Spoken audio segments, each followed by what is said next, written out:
किसानों के विरोध के बाद मोदी सरकार का यू टर्न। पंजाब और हरियाणा में रविवार से होगी धान की खरीद।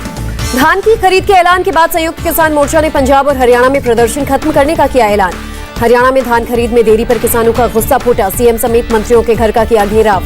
करनाल के अनाज मंडी से सैकड़ों किसान पहुंचे खट्टर के घर। 11 अक्टूबर से धान की खरीद के केंद्र सरकार के फैसले का विरोध। कुरुक्षेत्र में बीजेपी विधायक सुभाष सुधा के घर के बाहर किसानों का हंगामा। बैरिकेड्स तोड़कर आगे बढ़े किसान। पुलिस वालों के रोकने पर किसानों का उग्र रूप दिखा। पुलिस के लिए प्रदर्शनकारियों को संभालना हुआ मुश्किल। सिरसा में किसानों ने बीजेपी सांसद सुनीता दुग्गल के घर के बाहर किया प्रदर्शन। हरियाणा के मंत्री कंवर पाल के घर के बाहर किसानों का जबरदस्त हंगामा। बैरिकेड तोड़ किया प्रदर्शन। पंचकुला के चंडी मंदिर टोल प्लाजा पर किसानों का हंगामा। पुलिस ने किया लाठीचार्ज। चंडी मंदिर टोल प्लाजा पर हंगामे को लेकर बोले किसान नेता गुरनाम सिंह चढ़ूनी। पुलिस ने हमारे ट्रैक्टरों को पहुंचाया नुकसान। पंजाब के सीएम चन्नी की रेलवे बोर्ड से अपील। किसानों के खिलाफ दर्ज केसेस रद्द किए जाएं। कांग्रेस नेता रणदीप सुरजेवाला का बयान। सोनिया गांधी ने कैप्टन अमरिंदर सिंह को सीएम पद से नहीं हटाया। रणदीप सुरजेवाला ने कहा 79 में 78 विधायकों ने सीएम बदलने की मांग की थी। अगर ऐसा नहीं होता तो तानाशाही कहलाता। सुरजेवाला के बयान पर कैप्टन अमरिंदर सिंह का बयान। ऐसा लगता है कि कांग्रेस कॉमेडी कर रही है। कैप्टन अमरिंदर ने ली चुटकी। कहा आगे वो दावा करेंगे कि 117 विधायकों ने उन्हें मेरे खिलाफ लिखा था। कैप्टन अमरिंदर के कांग्रेस छोड़ने के फैसले पर बोले पंजाब के मंत्री भारत भूषण, अगर वो ऐसा करते हैं तो अकेले पड़ जाएंगे। पंजाब के डिप्टी सीएम ओपी सैनी का बड़ा बयान। घोषणा पत्र के 85% वादे पूरे किए। बचे हुए काम 4 महीने में होंगे पूरे। मुख्यमंत्री बदले जाने के सवाल पर बोले सीएम भूपेश बघेल। कहा छत्तीसगढ़ कभी पंजाब नहीं हो सकता। छत्तीसगढ़ के कांग्रेस विधायक रामकुमार यादव का दिलासा भरोसा। सीएम बघेल और टीएस सिंहदेव एकजुट हैं। राज्य सरकार 5 साल पूरे करेगी। पंजाब और छत्तीसगढ़ कांग्रेस में मचे घमासान पर बोले राजस्थान के सीएम अशोक गहलोत। हमारी सरकार 5 साल का कार्यकाल पूरा करेगी। सीएम भूपेश बघेल को कांग्रेस ने आगामी यूपी विधानसभा चुनाव में दी जिम्मेदारी। बघेल को वरिष्ठ पर्यवेक्षक बनाया। नई जिम्मेदारी पर बोले भूपेश बघेल, यूपी का पर्यवेक्षक होने की बड़ी जिम्मेदारी मिली है। उम्मीद है आलाकमान की उम्मीद पर खरा उतरूंगा। एमपी में विधानसभा उपचुनाव में नितेंद्र सिंह होंगे कांग्रेस के उम्मीदवार। संजय राउत ने कांग्रेस को नेतृत्व विहीन करार दिया। कहा किसी भी पार्टी में सेनापति जरूरी है। पूर्व भारतीय फुटबॉलर लेनी डा गामा ने गोवा में टीएमसी किया ज्वाइन। गृह मंत्री अमित शाह और बीजेपी के राष्ट्रीय अध्यक्ष जेपी नड्डा से मिले मणिपुर के सीएम एन बीरेन सिंह। राज्य से जुड़े कई मुद्दों पर की चर्चा। सीएम योगी का बड़ा ऐलान। एक ही स्कूल या कॉलेज में पढ़ने वाली बहनों में से एक की फीस माफ करने पर हो विचार। यूपी कांग्रेस अध्यक्ष अजय कुमार लल्लू की मांग। लड़कियों के लिए क्लास 1 से पीएचडी तक की पढ़ाई की फीस माफ हो। एलजेपी को चुनाव आयोग से झटका। एलजेपी के चुनाव चिन्ह को इलेक्शन कमीशन ने किया फ्रीज। एलजेपी का सिंबल बंगला इस्तेमाल नहीं कर सकेंगे पशुपति पारस और चिराग गुट। चुनाव आयोग के फैसले तक का करना होगा इंतजार। पशुपति कुमार पारस की चुनाव आयोग से अपील। जब तक कोर्ट अपना फैसला नहीं सुना दे तब तक किसी को चिन्ह आवंटित न करे।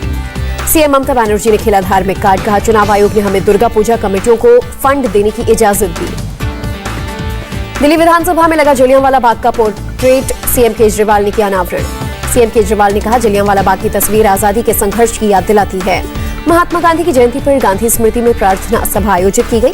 उपराष्ट्रपति और पीएम मोदी सहित कई गणमान्य व्यक्तियों ने लिया हिस्सा। महात्मा गांधी की जयंती पर लोगों ने बापू को किया याद। राष्ट्रपति, उपराष्ट्रपति, पीएम मोदी समेत कई नेताओं ने राजघाट पर दी श्रद्धांजलि। अंतर्राष्ट्रीय अहिंसा दिवस पर बोले संयुक्त राष्ट्र प्रमुख एंटोनियो गुतरेस। महात्मा गांधी के सिद्धांत आज भी मार्गदर्शक है। खादी को बढ़ावा देने के लिए केंद्र और राजस्थान की साझा पहल। खादी के सामानों की खरीद पर मिलेगी 50% की छूट। बीजेपी के राष्ट्रीय अध्यक्ष जेपी नड्डा की अपील। खादी को बढ़ावा देने में करें सहयोग। बीजेपी सांसद वरुण गांधी का गोडसे समर्थकों पर हमला। देश का अपमान कर रहे हैं गोडसे, जिंदाबाद कहने वाले लोग। अंतर्राष्ट्रीय अहिंसा दिवस पर राजघाट पहुंचे कोलंबिया के उपराष्ट्रपति। कहा गांधी जी ने भारत को एक राष्ट्र के रूप में बनाया। मार्टा लूसिया रामिरेज ने कहा हम भारत के साथ अपने रिश्ते मजबूत करना चाहते हैं। विदेश मंत्री एस जयशंकर ने कहा कोलंबिया के उपराष्ट्रपति से इलेक्ट्रिक व्हीकल, हेल्थ, स्पेस समेत कई क्षेत्रों को लेकर हुई बात।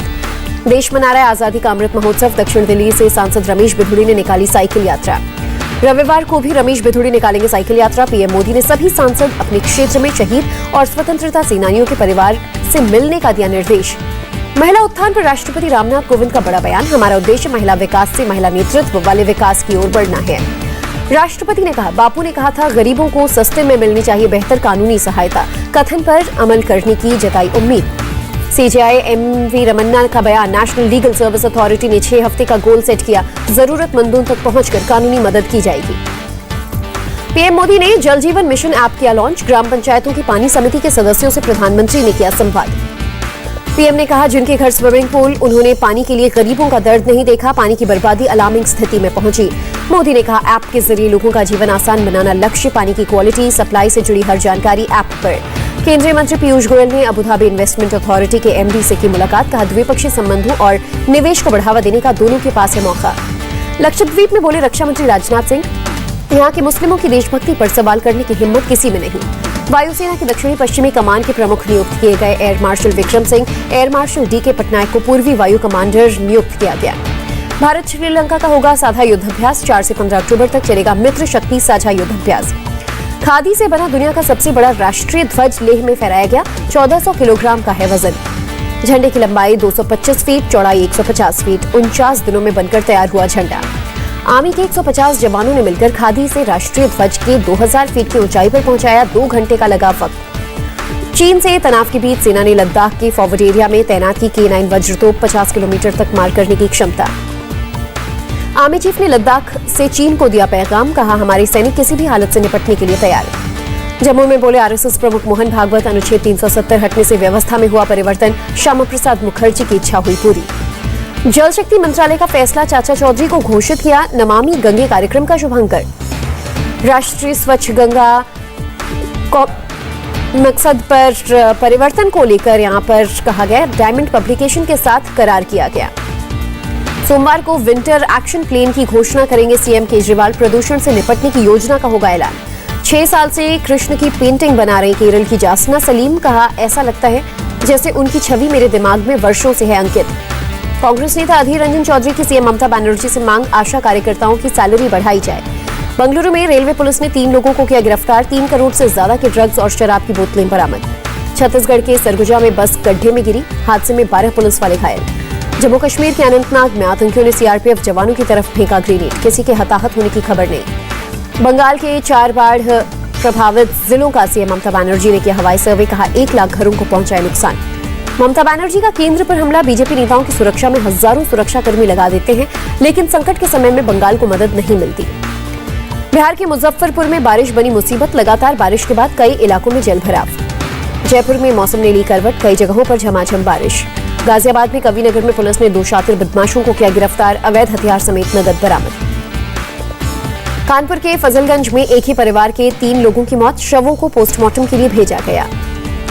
मथुरा में फर्जीवाड़ा करने वाले शख्स को पुलिस ने किया गिरफ्तार। फर्जी दारोगा बनकर करता था वसूली।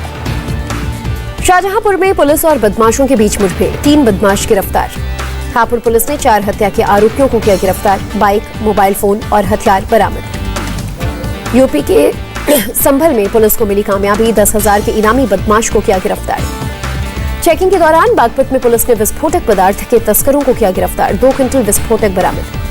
मुंबई में बीजेपी युवा मोर्चा के कार्यकर्ताओं और पुलिस के बीच प्रदर्शन के दौरान झड़प। एमआईडीसी इलाके में गड्ढों को भरने की मांग। बीजेपी ने पुलिस पर लगाया लाठीचार्ज का आरोप। कहा, महाविकास अघाड़ी के राज में सवाल पूछने का भी हक नहीं। दिल्ली एयरपोर्ट से महाराष्ट्र एटीएस ने एक बांग्लादेशी नागरिक को किया गिरफ्तार। कोर्ट ने 8 अक्टूबर तक हिरासत में भेजा। इस मानसून मराठवाड़ा में हुई अत्यधिक बारिश। कुल 91 लोगों की मौत। 25 लाख हेक्टेयर से ज्यादा फसल बर्बाद। गांधी जयंती पर कांग्रेस नेता मिलिंद देवरा की पहल। विलू पूनावाला फाउंडेशन और हॉलीवुड स्टार सीन पेन के सहयोग से मुंबई और पुणे में 1 लाख जरूरतमंद लोगों को कोविशील्ड वैक्सीन लगाने की शुरुआत। मिलिंद देवरा के मुताबिक अभी तक पुणे में लगाई गई 15,000 वैक्सीन। मुंबई के मुरली देवरा आई अस्पताल में लगे 2,000 टीके। पंजाब के सीएम चरणजीत सिंह चन्नी का बड़ा आदेश। कोविड से मरने वालों की बेटियों के लिए मुआवजा राशि बढ़ाई जाए। देश में कोरोना के 24,000 से ज्यादा नए मामले। 24 घंटे में 233 लोगों की हुई मौत। केरल में कोरोना के 13,000 से ज्यादा मामले। 121 लोगों की गई जान। महाराष्ट्र में कोरोना के 2,600 से ज्यादा मामले। 24 घंटे में 49 मरीजों की मौत। आंध्र प्रदेश में बीते 24 घंटे में कोरोना के 865 नए मामले। 1400 से ज्यादा लोग ठीक भी हुए। कर्नाटक में कोरोना के 636 नए मरीज मिले। 24 घंटे में 745 मरीज ठीक हुए। दिल्ली में बीते 24 घंटे में कोरोना के 33 नए मामले मिले। किसी भी संक्रमित की नहीं हुई मौत। दिल्ली में भक्तों के लिए खुले मंदिर। कोरोना नियमों का पालन करना होगा। केरल में 25 अक्टूबर से फिर से खुलेंगे थिएटर्स। 50% दर्शकों की अनुमति। केरल में 18 अक्टूबर से कॉलेज और ट्रेनिंग इंस्टीट्यूट में नियमित रूप से चलेंगे क्लासेस। दोनों डोज ले चुके छात्र होंगे शामिल। स्पेन के लापाल्मा में अब भी ज्वालामुखी धधक रहा है। आसपास के इलाकों में कई बार भूकंप के झटके महसूस किए गए। सितंबर में भारत का निर्यात 33.44 बिलियन अमेरिकी डॉलर रहा। अगस्त महीने में ये 33.28 बिलियन अमेरिकी डॉलर था। आईपीएल में दिल्ली कैपिटल्स ने मुंबई इंडियंस को 4 विकेट से हराया। श्रेयस अय्यर ने खेली नाबाद 33 रन की पारी। मुंबई ने दिल्ली कैपिटल्स को दिया था 130 रनों का लक्ष्य। आखिरी ओवर में आर अश्विन ने छक्के से जीताया मैच। इंडिया टीवी हर वक्त हर जगह डाउनलोड करने के लिए सर्च करें India TV news Google play store या ऐप स्टोर पर।